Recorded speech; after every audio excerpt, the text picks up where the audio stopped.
Good afternoon, everybody. So many jokes. But, No, it's just you and Jackie are matching. oh, okay, Jackie, all right, got the memo. So I want to start by saying that today is the Biden-Harris administration 500th briefing. Yay. I know you guys are excited. And then from now until the end of our term, we will do 500 more. I'm just kidding. Can you imagine? Anyway, guys, all kidding aside. So we've shared a lot of moments together and important exchanges. We are proud to be a White House that understands the importance of the role you all play. As President Biden has said, a free press is a pillar of our democracy. And so really happy to do this exercise with you almost every day from here, from this podium behind this lectern. And really, the freedom of the press is so incredibly important. And I think what we do almost every day shines a light to the world of how democracy works. And so thank you all for participating in that. And we appreciate the journalistic work that you all do. Today, the Senate took a major bipartisan step forward in making our kids safer online as our nation grapples with an unprecedented youth mental health crisis. There is undeniable evidence that social media and other online platforms have contributed to it. As the president said today in his statement, our children are subjected to a wild west online with virtually no limits of regulation, and it's past time to address that. It's exactly why he has made tackling the mental health crisis a key priority of this unity agenda for the nation. It's an issue that cuts across politics and affects red states and blue states, and it's why the administration has invested historic resources, launched new tools to ensure people can get the help they need, and has consistently called on Congress to work together in a bipartisan way on solutions. This bill does what the president called for in his first State of the Union address. It strengthens privacy protections, bans targeted advertising to children, and demands tech companies stop collecting personal data on our children. As the president said, our kids have been waiting too long for the safety and privacy protections they deserve and which this bill provides. And he is pleased with the overwhelming bipartisan vote in the Senate and encourages the House to send this bill to his desk for his signature without delay. We continue to pray for the thousands of Americans under mandatory evacuations orders as wildfires continues to devastate communities across the western United States. The president has been briefed on the fires, including the Park Fire in California and the fires in Oregon. As of July 30th, over 7,000 federal personnel from the U.S. Forest Service and the Department of the Interior are on the ground across California and the Pacific Northwest, helping fight the blaze and keep people safe, including more than 620 personnel assigned to both the Park and Boreal fires in California. Numerous firefighting air tankers are flying fire suppression missions as conditions allow, and the Department of Defense has mobilized 4 of its C-130 modular airborne firefighting systems to support fire suppression efforts. DoD has also begun training National Guard troops should they be requested by governors to assist with fire suppression. And they are supporting California State National Guard operators' early and rapid detection of new fire starts. Additionally, FEMA has issued several fire management assistance grants to help reimburse states for firefighting costs. As always, we stand ready to provide further support as needed. Today, the 59th anniversary of Medicare and Medicaid, 2 programs that have given tens of millions of Americans the security and dignity of affordable health care coverage.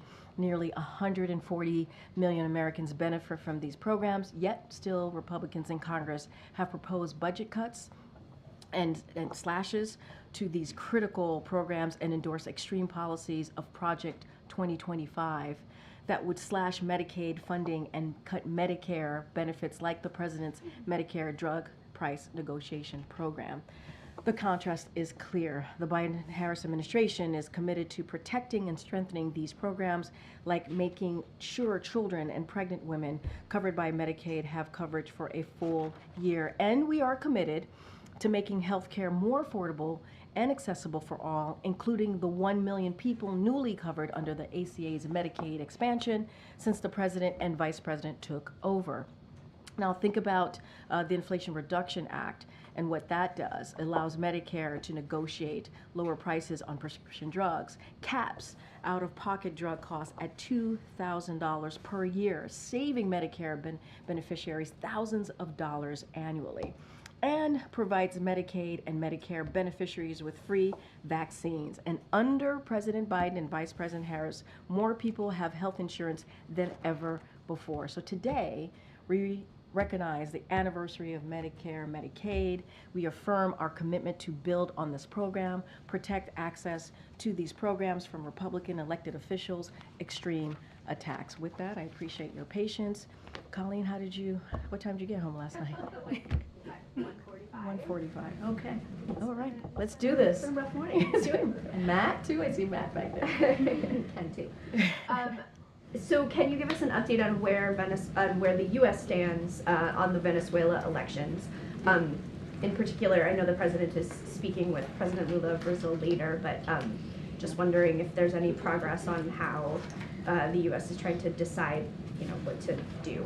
So a couple of things. I believed right before I walked out, a statement from the National Security Council spokes went out, so certainly refer you to that. But just to give you a little bit of what was in that statement, obviously the U.S. has been closely monitoring Venezuela's presidential election that took place on Sunday and the subsequent announcements by Venezuela's National Electoral Council. First, let me say that the U.S. applauds the Venezuelan people for their courage and commitment to democracy by participating in this election in the face of repression and adversity. So we continue to call on Venezuela's electoral authorities to release full, transparent, and detailed voting results, including by polling stations as well. This is especially critical given that there are clear signs that the election results announced by the Venezuela's National Electoral Council do not reflect the will of the Venezuelan people as it was expressed at the ballot box on July 28th. We are also reviewing other electoral data shared by civil society organizations and the reports of international election monitors. The United States stands on the side of the democratic aspirations of the Venezuelan people, including supporting their right to express their views freely and without reprisal. So that is where we stand. And again, we're just gonna not get ahead of that, but we've been very clear about the election results. Can you help us understand a little bit about what the president was talking about last night? He was asked when he'd go campaign for Vice President Harris, and he said, well, I did today.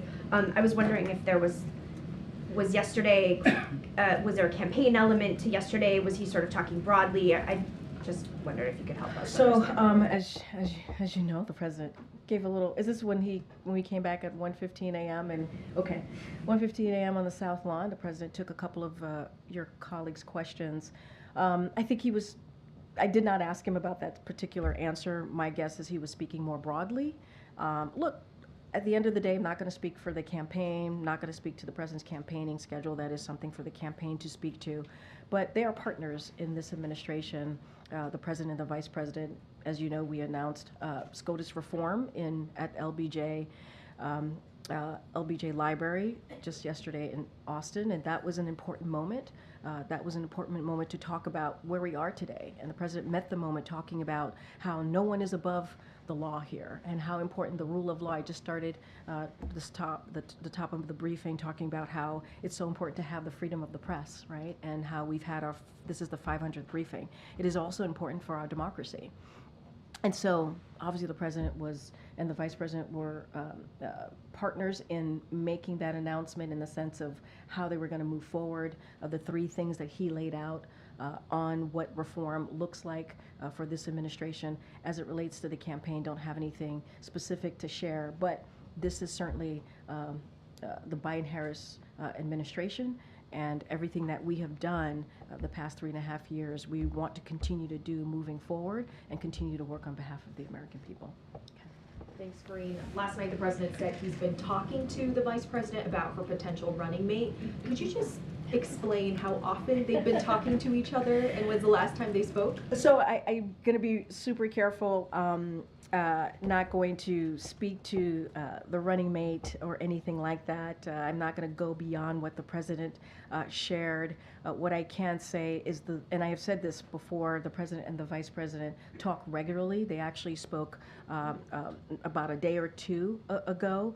They stay in touch, and that's going to continue as they not just because obviously the vice president is running, but that's going to continue because, as I said, she's a critical partner in what they do, but they do speak regularly, and I can assure you. Is there any color you could add about the kind of conversations, if there's, counseling, the president, advice he's been sharing with his vice president? So I'll say this.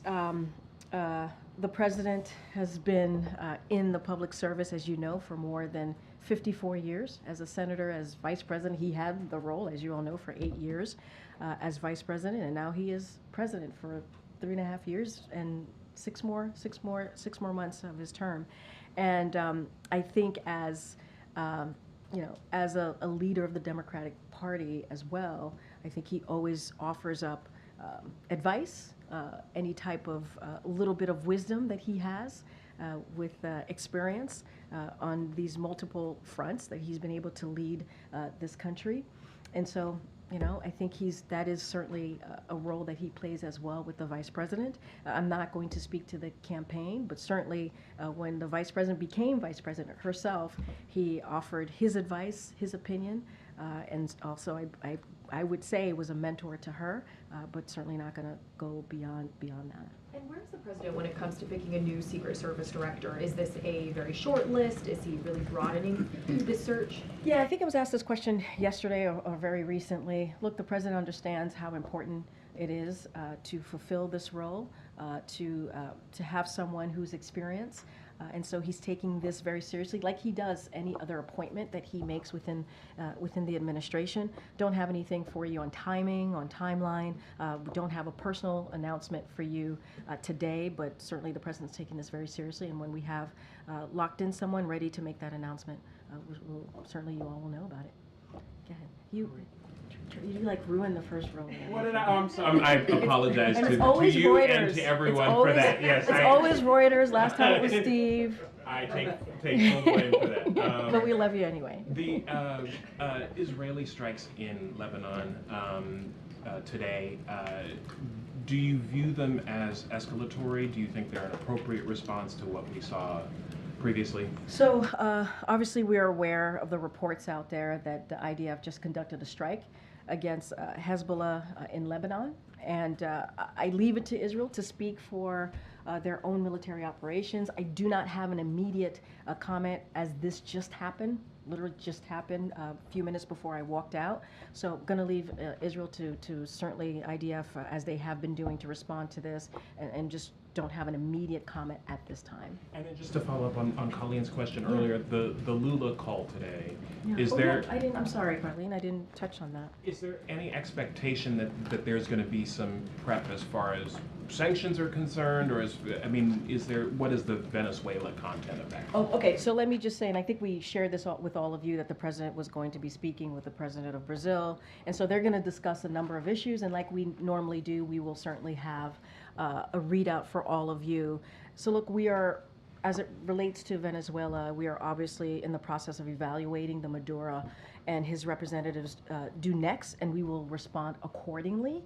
And so while I have nothing to announce today as it relates to sanctions or moving forward, we will continue to assess our calibrated sanctions policy towards Venezuela in light of overall U.S. interest, the actions and non-actions that are taken by Maduro and his representatives, and the overall direction of our broader U.S. Bilateral engagement with Venezuela. And so again, don't want to get ahead of where we are at this time. Go ahead, Dan. Thanks. Just going back to Israel, if I may, Kirby said yesterday that fears of an all-out war between Israel and Hezbollah were exaggerated. Is that still the White House's assessment after today's strike? So we do not believe that an all-out war is inevitable. That is not something that we believe, and we believe that it can still be avoided. This is a president, as you've watched him the last 3.5 years, he believes in diplomacy, diplomatic solutions, especially as we're talking in this moment along the blue line, that is true as well. And so, and that will end these attacks if we have some diplomatic kind of solution from Hezbollah once and for all, and allow Israel and Lebanese citizens on both sides of the border to return to their homes and live in safety. And that's what we want to see. So that's what we believe. There's a diplomatic solution here, and that's what we're trying to get to. And will the White House be reaching out again to Israel in the wake of this strike to... So, look, I don't have any, again, immediate reactions to this or immediate comments from us on this. We regularly talk to our counterparts here, regularly talk to our Israeli counterparts, our government, our counterparts there, and so that will continue. That is a regular daily conversation. I just want to be really mindful. I just don't have any immediate comment to today. Kadrisha. Thanks, Karine. So what reason do you and the president have to believe that there is a diplomatic solution here? Because we have to, continue to be optimistic here. I think it's important to have a diplomatic solution. We do not want to see an escalation. We do not want to see an all-out war. Those conversations happened, the diplomatic conversations. Obviously, I'm not going to get into private discussions from here, but it is important. It is important for the people of Israel. It's important for the Lebanese people to live in safety, to get back to their homes, and that's what we want to see. And then following up on something else the president said yesterday when he was asked about Supreme Court reform. Yes. What did he mean when he said that Speaker Johnson is dead on arrival? So look, he addressed this right in his speech, in his remarks.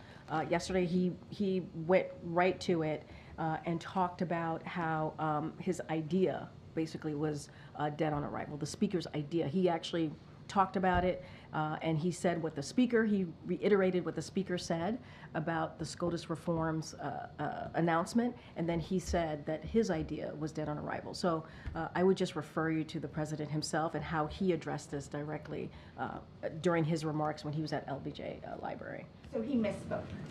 I don't think he misspoke. I think he cleared what he meant specifically so people understood. I would not say he misspoke. I think initially when he said, "I think well, that's what he is." Look. Let's be very clear. He spoke while he landed, after we landed, getting off the Air Force One. And he gets shouted questions, and he responded. He just wanted to be really clear what he meant by dead on arrival. You've been there. You know how it happens. It goes back and forth.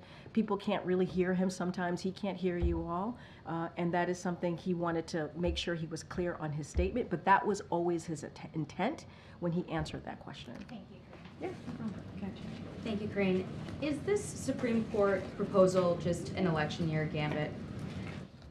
I will say this. I think if you read the Washington Post op-ed that the president put out yesterday, if you listen to his speech, he was reacting to what SCOTUS has been doing over the past, not just past couple of weeks, but certainly in the last 2 years, starting from Dobbs and so many other important decisions that have come out of the Supreme Court. The Dobbs decision certainly was something that we talked about just 2 years ago, and he had a commission to take a look at the Supreme Court.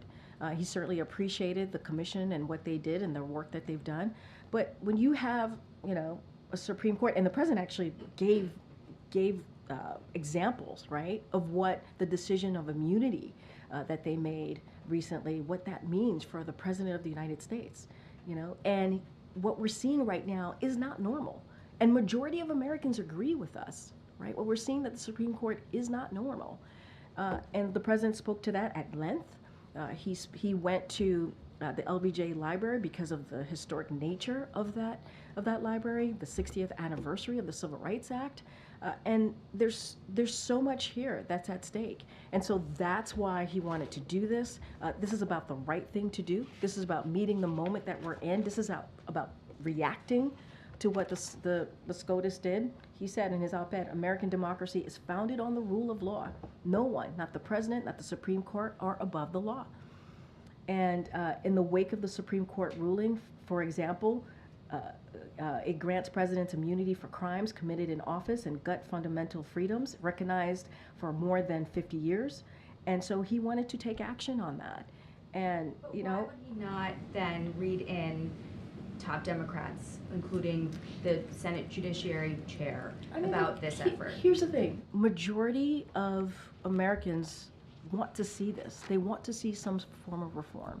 And the president is certainly want to make sure that he is aware we're majority of Americans. I will say, and I talked about this a little bit yesterday when we were in a gaggle, a range of conservative legal experts and Republican elected officials have voiced support, for example, term limits, which was part of what the president laid out yesterday. For example, last year, a bipartisan group of legal experts, including retired judges and Charles Freed, Ronald Reagan's Solicitor General, endorsed term limits for the Supreme Court. Stephen Calabrese, the chairman of the Federalist Society, who served in the administrations of Presidents Reagan and George H.W. Bush, he also endorsed term limits. You had Marco Rubio, a senator right now, right, a current senator, endorse this as well, along with other congressional Republicans. So there is bipartisan support for this. I'm trying to understand how we got to this in the last week, because you brought up the president's commission.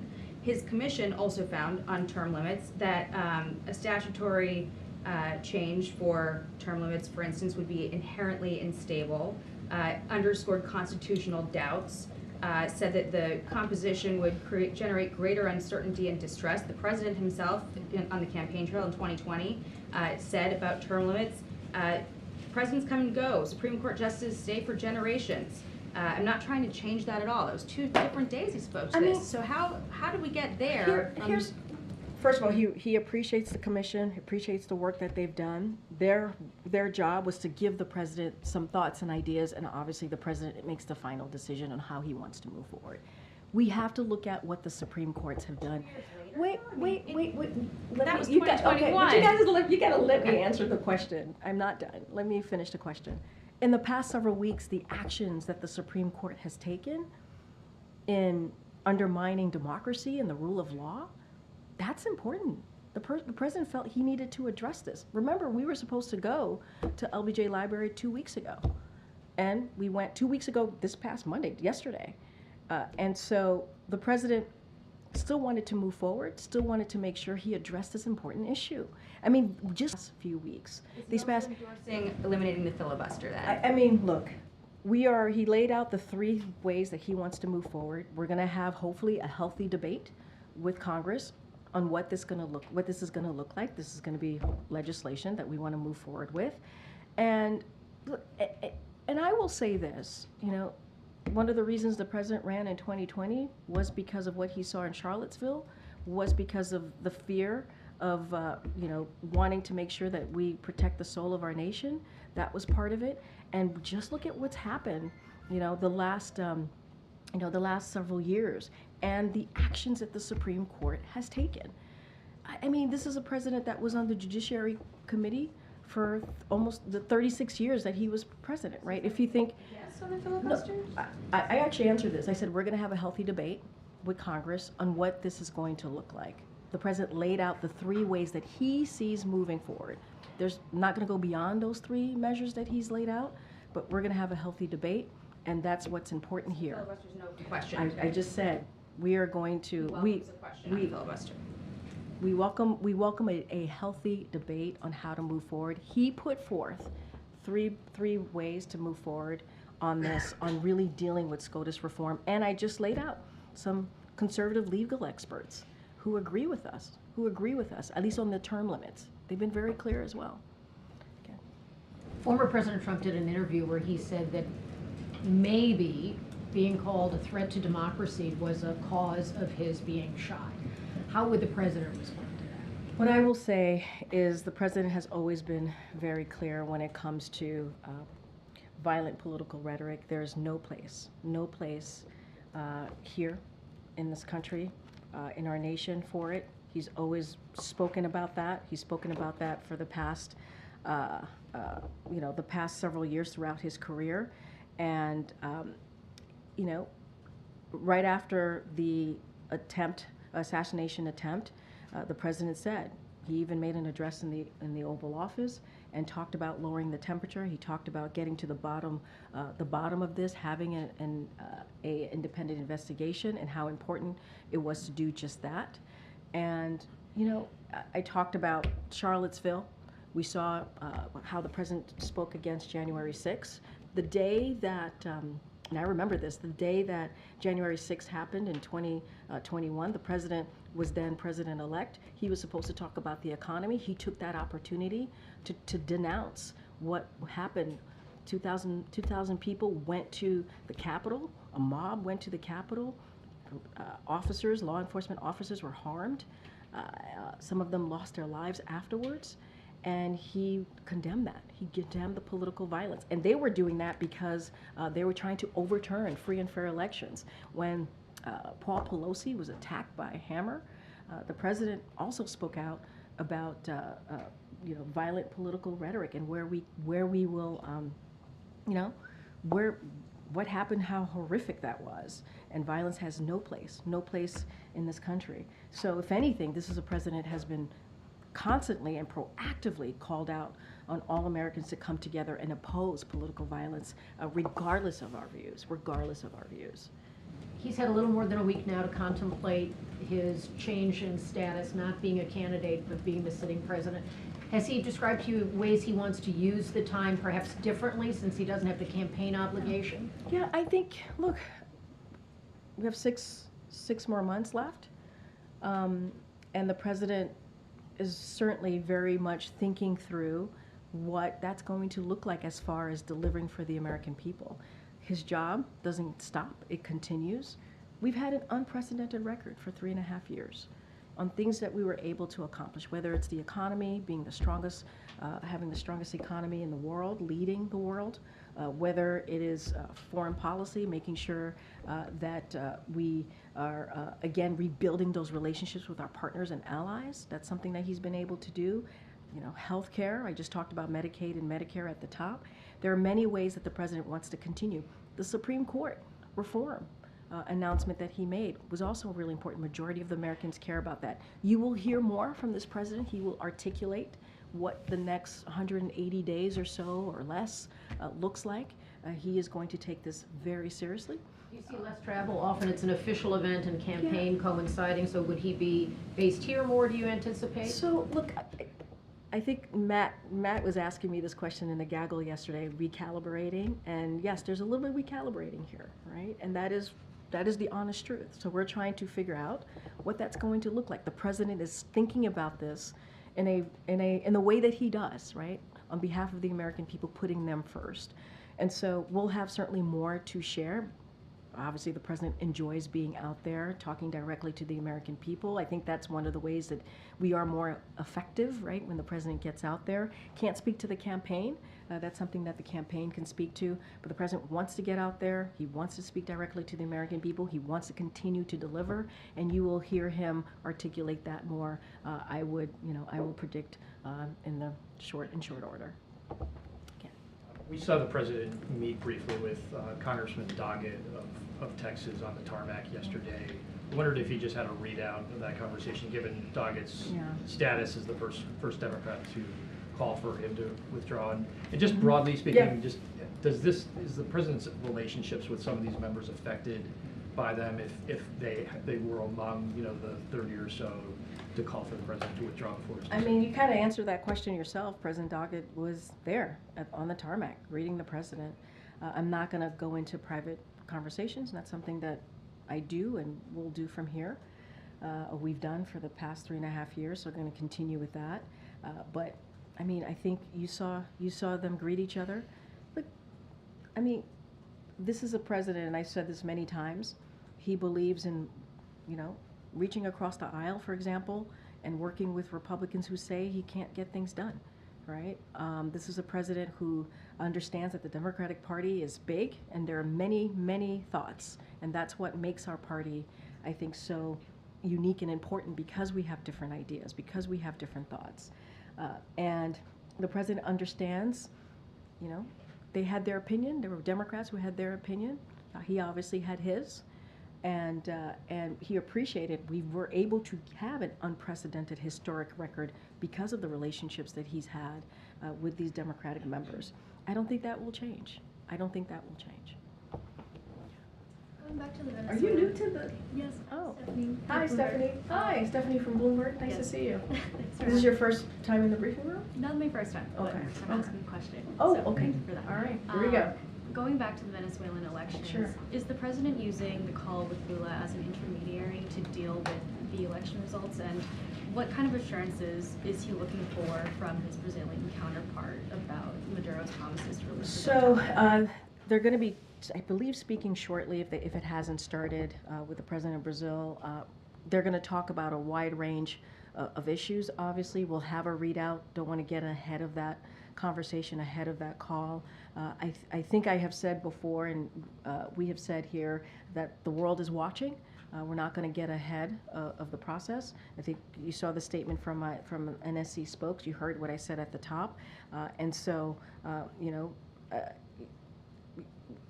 And I'll add, you know, other leaders across the country has also called on a full and detailed tabulation votes to be released, and so we've expressed our concerns and not going to get ahead of the readout that's going to come out from the president after his conversation with the president of Brazil. But the world is watching, certainly.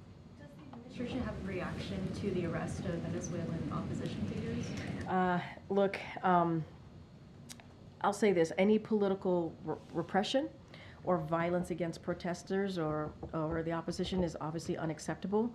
The United States supports the democratic aspirations of the Venezuelan people and their right to express their views freely and without reprisal. And so that's where I'll leave it there. Sorry, get April. I know. The mask threw me off. Moving on. Yes. Karine, why is President Biden not going to the NABJ convention after originally thought, and is the Vice President going this week to the NABJ convention? So the NABJ convention decision was done by the campaign, so I would have to refer you to the campaign on both of your questions about the president and the vice president, as obviously the president is no longer a candidate. So I'm assuming that played a role into it. As far as the vice president, you would have to ask the campaign about her. This is something typically during an election year that presidential candidates do take part of. Is this something that is overshadowed because of recent controversies? I mean, is the White House paying attention to the recent controversy about Donald Trump going there tomorrow? And what, if you can tell us? So look, I'm certainly not going to comment on the former president's campaign stops. That's a campaign stop for him. And the NABJ, they make their own decisions on guests, so certainly that's for them to speak to. What I can say more broadly about us and how we, as an administration, taking away the campaign just as an administration, what we've done for the last 3.5 years, we appreciate the importance of speaking to all Americans, including African Americans, Black Americans as well. That's why we have always been very, very direct and very focused on speaking to both local and national Black-owned outlets. That is something that not just the president and the vice president has done. Many of his their senior folks have done as well, senior White House officials. And so we understand the importance of Black Americans to hear directly from this administration, and we have done that. And not just Black Americans, but all Americans. And so that is certainly something that we will continue to do, and we take that very, very seriously. As far as the NABJ, that is something for them to speak to, and the campaigns to speak to directly. Again, Michael. Karine, thank you. I want to talk about Israel and Gaza. The regional director for the World Food Programme said right now the biggest challenge is we don't have enough crossing points to bring the food in. We need road access, we need the Rafah crossing to reopen again, we need Kerem Shalom to work better, we need law and order. Did the president bring that up with Netanyahu in his meeting last week? So look, I don't have anything more to read out to you from what we put out from our readout of their conversation. I will say this is why it is so important to get that hostage deal. This is obviously one of the main point of conversations that the president had with the prime minister. The president understands how important it is to get a ceasefire. He understands how important it is to continue to get humanitarian aid into Gaza. That is something that the United States has led in that effort, and so we want to see that. We want to see an influx of humanitarian aid. That's why we've been trying to do this by air, by sea, by land. And so conversations about the crossings, conversations on making sure trucks go through is certainly daily, regular conversations that our counterparts here have with the Israeli government, and will continue to do that. But it is incredibly important to get this ceasefire deal, and we've been working on this 24/7. And I'll say this, and we've said this before, the gaps have certainly narrowed, and that's important, but there's still some work to do, and we're going to get to that work and try to make sure we do everything that we can to get this done. Is the US worried that an increased Israeli focus on fighting in the north could lead to a worsening humanitarian situation in the Gaza Strip? I mean, look, we believe that there's no need for this to escalate, right? We have said that. I said that at the top, answering to one of your colleagues answering a question. And look, we understand that the humanitarian situation is dire in Gaza. That's why the president, this administration, has led in getting humanitarian aid in. That's why we're continuing to work on this hostage deal, get a ceasefire, and we're going to continue to do so. And it was an important conversation that the president had with the prime minister. Thank you, Karine. Two questions. The first is on those IDF strikes. I know that you said that the strikes just happened, so you can't comment specifically on those, but broader on the trajectory of this conflict. It's been the goal of the U.S. not to have the war widen since October 7th, and President Biden and Prime Minister Netanyahu just sat down together last week. Was the president, was his team surprised by what's happened in recent days? So again, I'm not going to get into immediate comment on the IDF strike. So that's not something I'm going to do at this time. And again, we speak to escalation, potential escalation, the questions I've gotten of an all-out war, we do not believe that an all-out war is inevitable, and we believe that it can be avoided. And that's why it's important to get to a diplomatic solution here. And so, did the president get any sense during that meeting last week that a diplomatic solution was within reach? We want to work and focus on getting that diplomatic solution along the blue line, and that is important.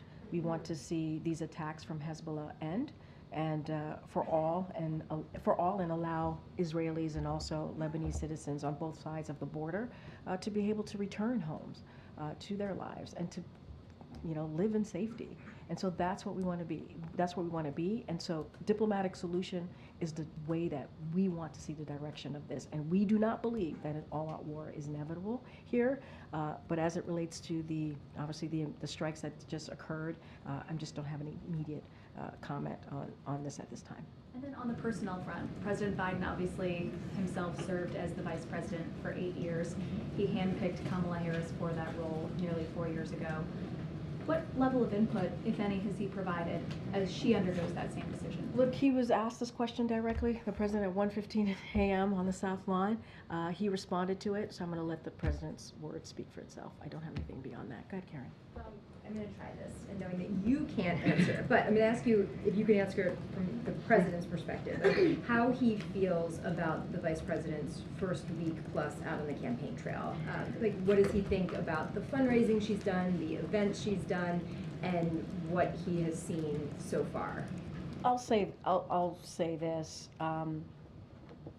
Obviously, the president, and also being mindful about talking about an election.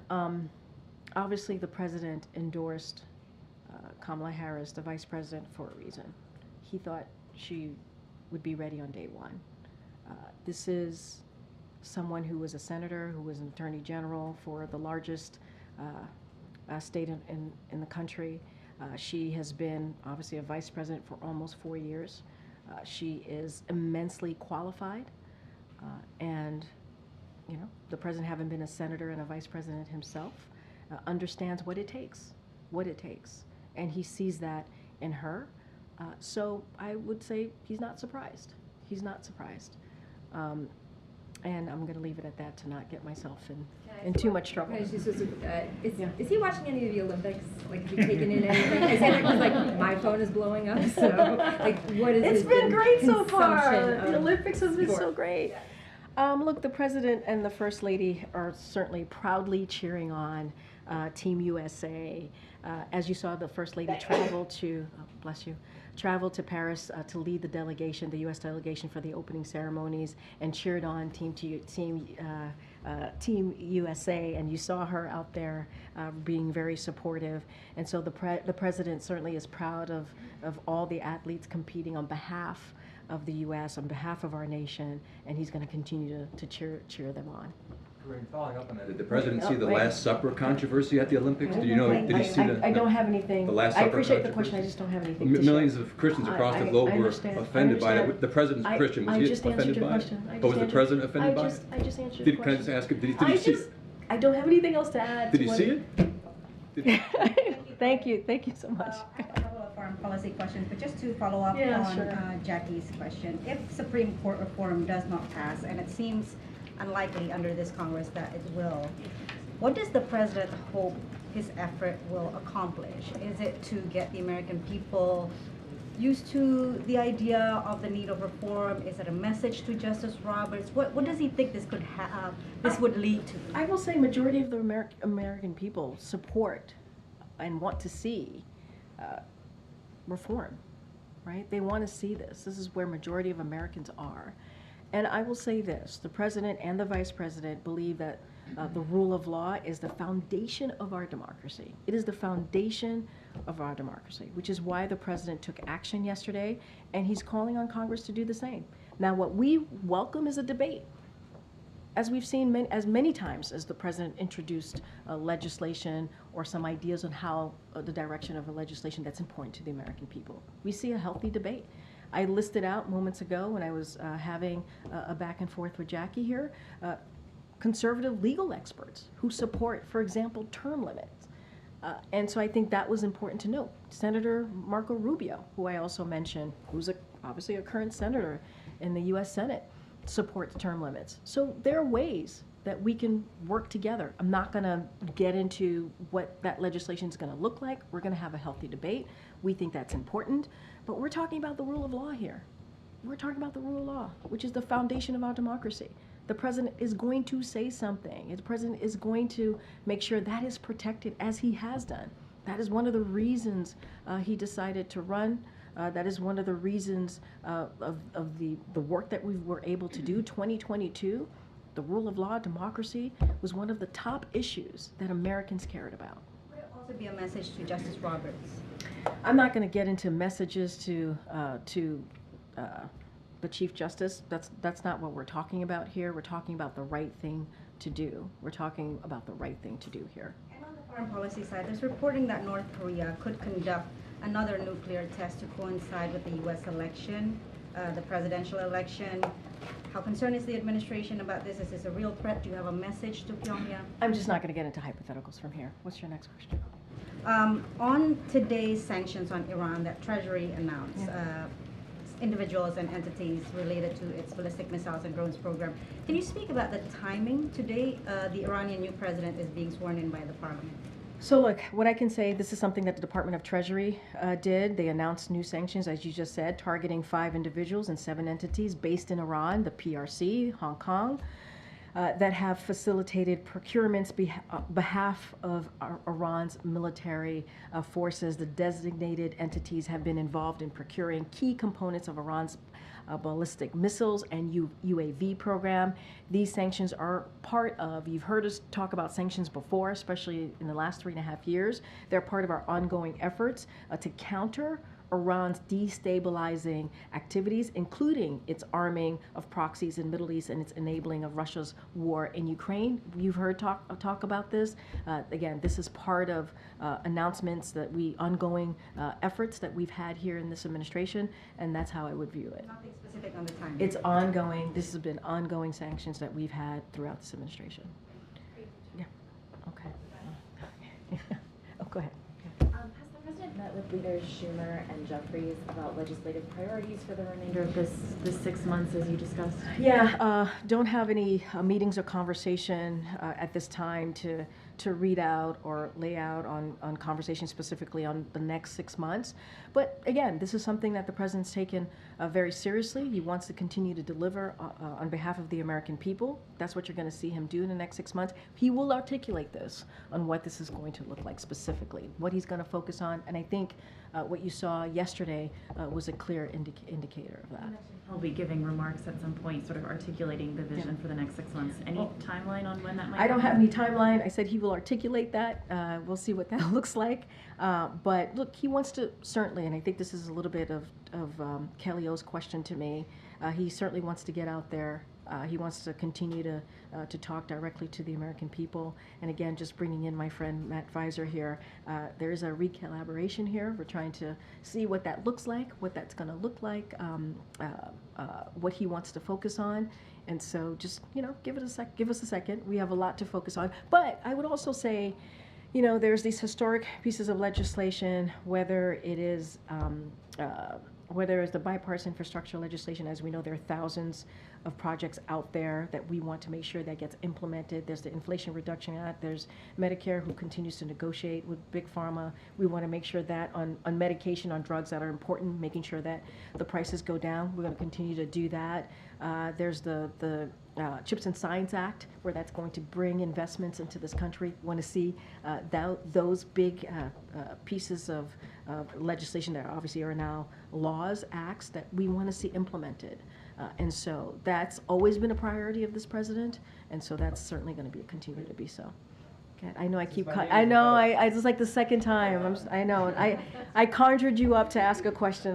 I've called your name out many times today. Since we're watching that recalibration in real time, that's the word of the week. Do you have a sense on what the president is doing today, like what his schedule is like today, or for the remainder of the week? And I appreciate that question. I have something to share with all of you, and I said the president's going to continue to work for the American people day in, day out. That does not change.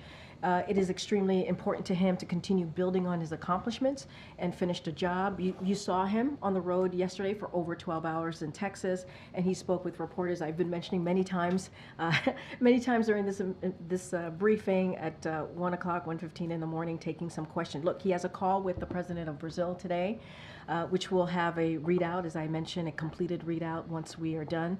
Once he's done having that conversation, the president will receive his regular presidential daily briefing. He's going to do that this afternoon and meet with his national security team. And tomorrow, the president will be briefed on the implementation of important provisions of the Inflation Reduction Act, and we will actually have more to come on that, so stay tuned. We'll have more on that later today. He will also receive a briefing from senior officials on the administration's new actions on ongoing work to crack down on drug trafficking, traffickers smuggling deadly drugs, including fentanyl, into the United States, and efforts to beat the global opioid epidemic. And I should have mentioned this before, as when I was asking about the vice president. He will indeed see the vice president tomorrow. He will have lunch with her tomorrow, as they regularly do. As I said, they stay in regular contact as she is a critical partner for him in how he moves forward in this administration. All right. Okay. Go ahead. Thanks, Karine. So the national debt crossed 35 trillion for the first time ever. The amount being added to the debt seems to be increasing at a growing rate. Today we talked with Fitch, and they told us that the credit rating agency, and they told us that large fiscal deficits and increasing debt burden were key factors to the downgrade that the U.S. had last year. Is the president worried about another downgrade because our spending is more than the money we're taking in? Yeah, so let me just tick off a couple of things, if I may, and want to be super clear about this. The president signed a $1 trillion of deficit reduction into law, and his budget would lower the deficit by another $3 trillion by making billionaires and biggest corporations pay their fair share and cutting spending on special interests. That was an action that the president did. The prior administration increased the debt. Let's not forget what the prior administration did, by a record $8 trillion, and didn't sign a single law to reduce the debt deficit. And that's what we're dealing with right now. And on top of that, you have congressional Republicans that to continue to want to blow up the debt, again with $5 trillion more in Trump tax cuts, while making hardworking families, pay the price by cutting Social Security, Medicare, and Affordable Care Act. And we want to do the opposite, right? The president's economic agenda, we want to make sure that we put middle-class family first, hardworking families first, and congressional Americans want to give more tax cut to the rich, to the billionaires, to the corporations. So the president has taken action to try and lower the deficit, and Republicans want to balloon that. And $8 trillion from the last administration, and they did nothing to try to make sure that we lower the deficit. But, so you're saying that we crossed $35 trillion because former President Trump's administration, I mean, that was 4 years ago. The debt keeps increasing. Yeah. At what point? The fact is, $8 trillion was what the increase in debt was what the last administration did, the Trump administration. They didn't put forth any type of legislation to counter that. They didn't. They just let the debt balloon by $8 trillion. That's what they. But that's what they did. The president. But what I. The last 3 years. And what I'm saying to you is like we can't discount what happened in the last administration, and we can't discount what this president is trying to do to make sure that we address this. $1 trillion in deficit reduction into law. That's what the president signed. And that would lower the deficit by another $3 trillion by making billionaires and the biggest corporations pay their fair share. Republicans are offering the opposite of that. So I think policy matters. What we've been able to get done matters. I'm not discounting what you're saying. I'm just saying the president is actually working to lower the deficit, and Republicans want to do the opposite. That is where we are when we think about the policy. That is where we are. And I think that matters as well. I know I have to get going. Go ahead, sir. Thanks, Karine. In the beginning, you mentioned the importance of press freedom, yeah. like the case of Evan Gershkowitz, Austin Tice, Yu Yudong. We see that the press freedom itself is extremely important issue worldwide. In the case of Mongolia, considering the fact that the foreign minister of Mongolia visited just 7 days ago, it seems like there's an increased fear of the degradation of press freedom within the country. In the case of Unertetsek Naran, Mungpar Cholendorj, it is a big concern. With the increase of U.S.-Mongolia relations in the upcoming future, is the issue of press freedom going to be mentioned a lot more into the conversation? And then also at the same time, given the fact that it seems the Kremlin or Beijing influence has reached into the country, would this be a point of concern for the Biden administration? I think the last point, we've spoken to that at length about certainly our concerns. Look, when it comes to the freedom of the press, this is something that the president is never afraid to talk about with any world leaders or leaders more broadly. And that is something that he has done. He's had those conversations. He certainly has said it publicly, and what he says publicly, he certainly says privately. Not going to get into specifics of conversations of that particular relationship, but he understands. He understands the importance of the freedom of the press. It is important to have that. It is part of our democracy. We've been talking, kind of the theme of this briefing has been democracy, right? And being able to lead on that as a country, and that's what we've been doing here, and we're going to continue to do that. And again, he's going to have those conversations. He's going to say what we're saying publicly, certainly privately as well. All right, guys, I'll see you tomorrow. Thank you, everyone. Thank you.